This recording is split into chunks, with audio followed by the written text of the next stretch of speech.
turma! Novo vídeo, mais questões sobre regimento geral da Unesp. Treinando, testando conhecimentos com questões. E aqui, questões de provas anteriores. Talvez você já viu esta questão solucionada, resolvida aqui no canal. Então serve como recapitulação. Se já viu, aprendeu, não pode, não deve errar. Mas se errar agora, tudo bem. O importante é não errar lá no dia da prova. Primeira questão em tela. E é mais ou menos aquela questão estilo cara crachá. O que compete a quem? A quem compete o quê? Vamos à leitura do enunciado. Em relação às inscrições de docentes, que são os professores, para os concursos de provimento de cargos de professor assistente e de professor titular, serão apreciadas e julgadas quem? As inscrições.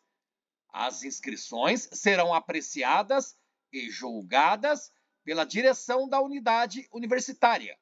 E estando em ordem, conforme disciplina determina, o Regimento Geral da Unesp, as inscrições serão submetidas à aprovação. A, B, C, D ou E. Esta primeira questão do vídeo, de prova anterior, galera, fácil. Nível facílimo. Precisa acertar. Já caiu em prova anterior, por que não cairia na sua prova? Vamos lá? A resolução? Algumas coisas a serem ditas sobre o enunciado, até para ajudar na sua preparação e, melhor ainda, na compreensão do regimento. Primeiro que docentes são os professores, discentes são os alunos. Fala aqui, e não à toa, provimento, porque estamos falando de cargos. Cargos são providos. Agora existem as funções dos professores. As funções são acessadas. Guarde isso. E está tudo certo. Cargos, professor assistente é um cargo. E é cargo inicial da carreira docente. Professor titular é cargo. E é cargo final da carreira docente.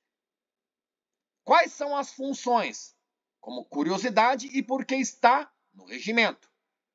Professor assistente doutor é uma função. Outra função, professor associado. Então, cargo inicial, professor assistente. Daí, aquele docente pode acessar a função de professor assistente doutor. Sendo professor assistente doutor, aquele docente pode acessar a função de professor associado. E aí, sendo professor associado, aquele docente pode prover o cargo final de professor titular. E aqui, para você saber, fazendo remissão da interpretação da redação do enunciado, apreciadas e julgadas, está falando das inscrições. Ok? Submetidas à aprovação, quem? As inscrições. Então, em suma, a questão nos ensina que as inscrições, elas são apreciadas e julgadas pela direção de uma faculdade, de um instituto, que são as unidades universitárias da Unesp. Não confunda com campus universitário. E aí, depois de apreciadas e julgadas aquelas inscrições, elas serão submetidas à aprovação. De quem? Conselho Universitário, reitor, congregação, CEP, administração central da universidade. Esta expressão em si não está assim lá no regimento quando falamos de competências. Se fôssemos interpretar isso aqui, a administração central da universidade, da Unesp, pensaríamos no reitor. Se essa fosse a interpretação, claro que alternativas B e E, elas se anulam, porque não podemos ter duas respostas para a mesma questão. Mas, pessoal, galera, turma que estuda, principalmente inscritas e inscritos do canal, tenho certeza de que acertaram, marcaram congregação, C de casa, C de congregação, ganharam um ponto. Que legal! Está lá no artigo 106, assim escrito. A direção da unidade universitária vai apreciar as inscrições. E uma vez julgadas em ordem, as inscrições serão submetidas à aprovação da congregação. Esse tema é bem legal porque ele é mencionado, né? Tudo isso aqui, mencionado, citado 2 vezes lá no regimento. Eu peguei a redação mais simples possível para você entender. Quando falamos de inscrições de professores para concursos que vão prover cargos inicial, professor assistente, e cargos final, professor titular, pensamos na direção de uma faculdade, na direção de um instituto, ou seja, na direção da unidade universitária. Agora, a aprovação dessas inscrições cabe à congregação. A direção aprecia as inscrições. A congregação, ela aprova as inscrições a partir do momento, né, que foram julgadas em ordem lá pela apreciação da direção da unidade universitária. Alternativa C. Gostou? Legal?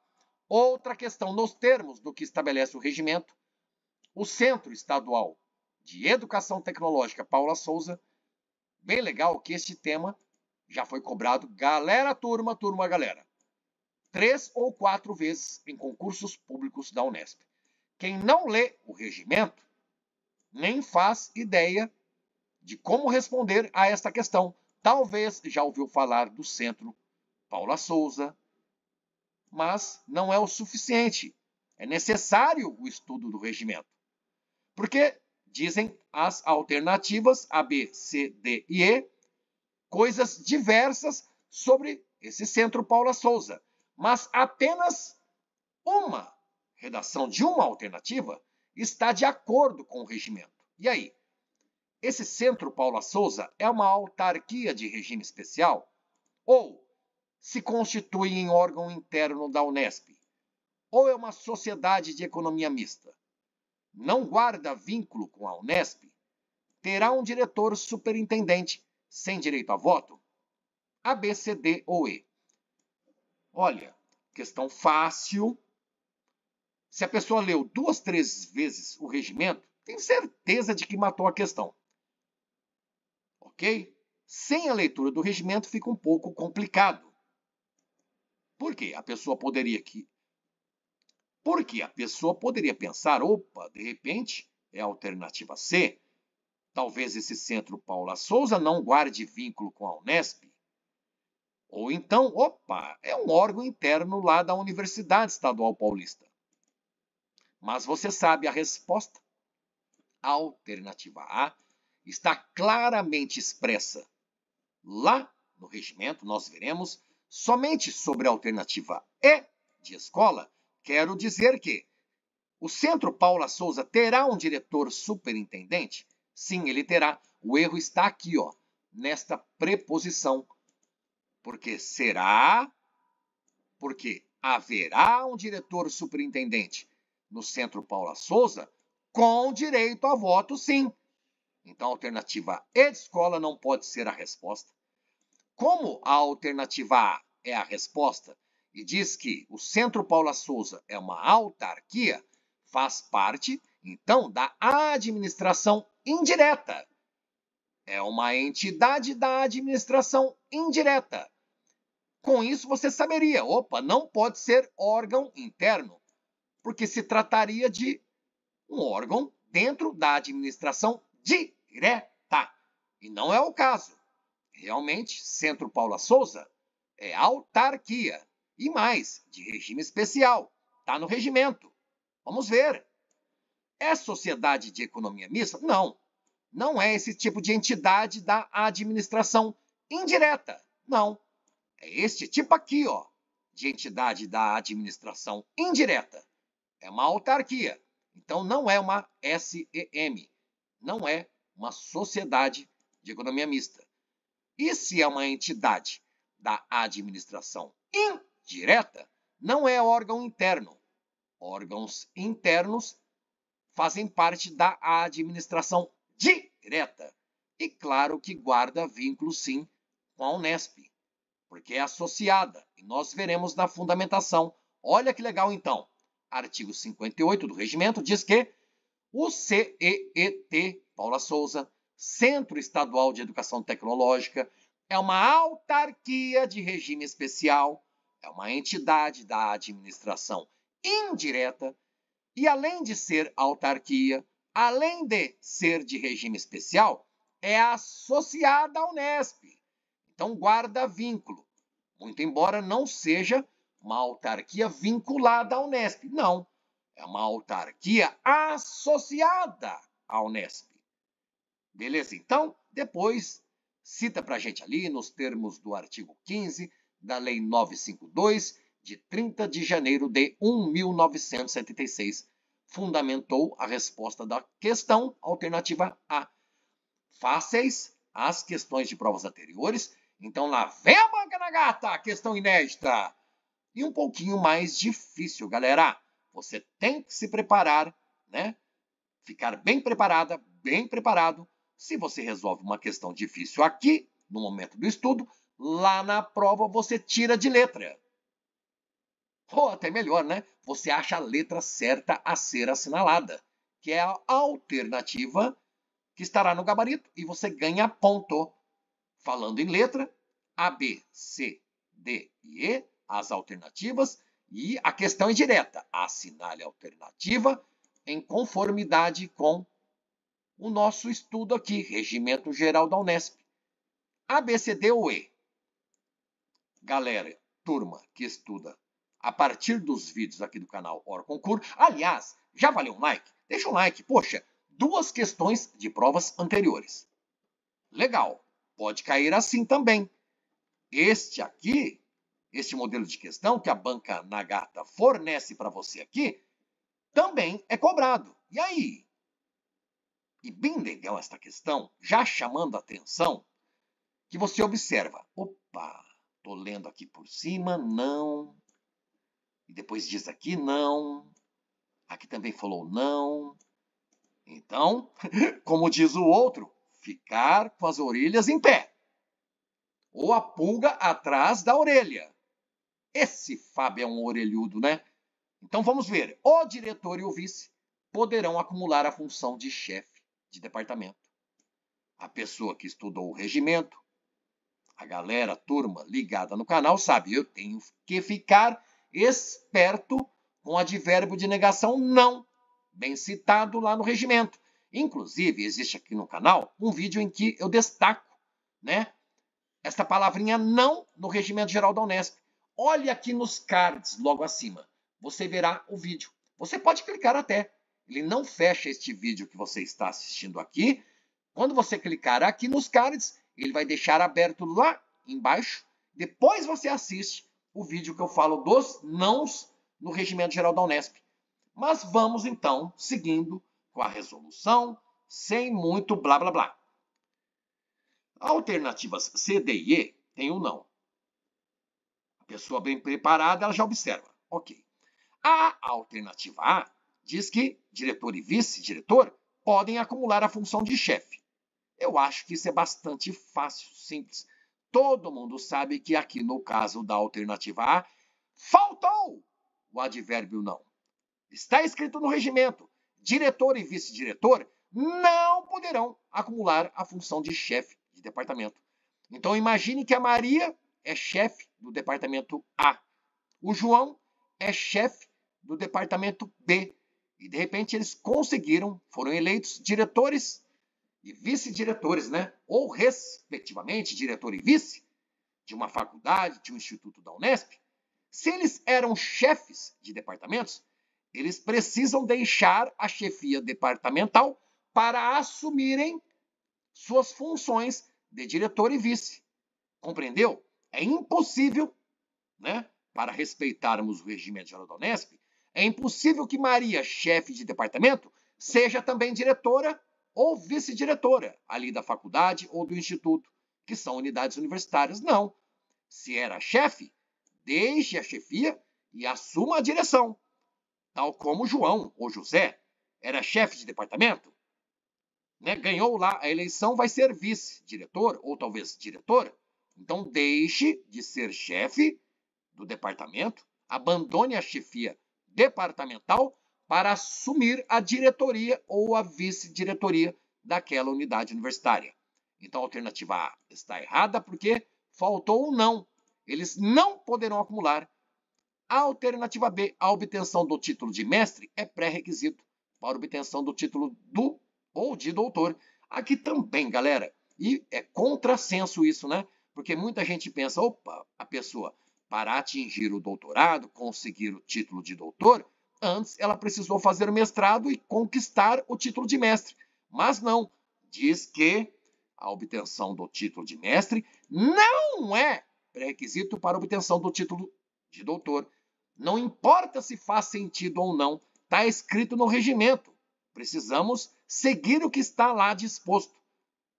Nas cerimônias universitárias solenes da Unesp, não será obrigatório o uso de vestes talares. Aqui no canal eu também mostro, né, fotos, imagens sobre vestes talares que você pode buscar na internet para, né, matar a curiosidade. Isso não importa no estudo do regimento.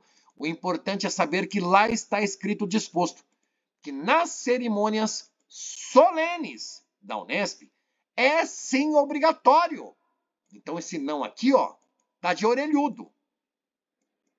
Será obrigatório sim o uso de vestes talares nas cerimônias universitárias solenes da nossa Unesp. Perderá o mandato o representante discente que não tiver frequência regular exigida a pessoa... Galera, galera.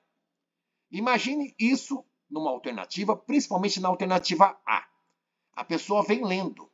Perderá o mandato o representante discente que não tiver frequência exigida nas disciplinas em que estiver matriculado. Eu li o Regimento Geral da Unesp 3, 4, 5, 6, 7 vezes. Ouvi o regimento, estava lavando louça, beleza.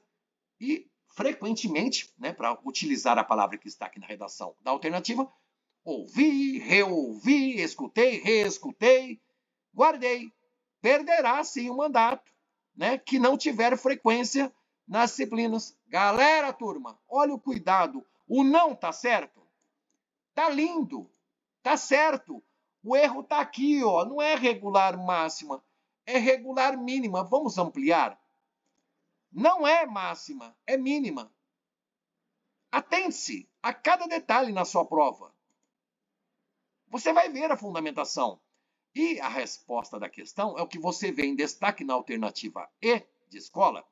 O presidente do grupo administrativo do campus e o vice-presidente do grupo administrativo do campus não poderão ser desobrigados das atividades da diretoria da unidade universitária a que pertencerem. Realmente, o não aqui é necessário, está no regimento.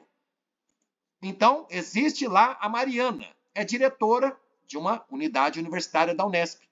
E essa unidade universitária está dentro de um campus considerado complexo, como Bauru, como Botucatu. Daí, a Mariana, diretora lá da faculdade A desse campus, vai ser também presidente do grupo administrativo desse campus, onde está a faculdade em que ela é diretora. Então, ela vai ser diretora da faculdade dentro do campus e ela vai ser presidente desse campus também. E ela tem as obrigações como diretora da sua unidade e terá obrigações como presidente do grupo administrativo do seu campus, em que está a sua faculdade ou instituto. Guardou? Legal, isso é bem importante. A questão foi massa, ou não foi? E aí, para você, essa questão, na sua prova, vai dar bom ou vai dar ruim? Escreva nos comentários, vamos interagir. Primeiro, que o parágrafo único do artigo 42 fala que o diretor e o vice não poderão acumular a função de chefe de departamento.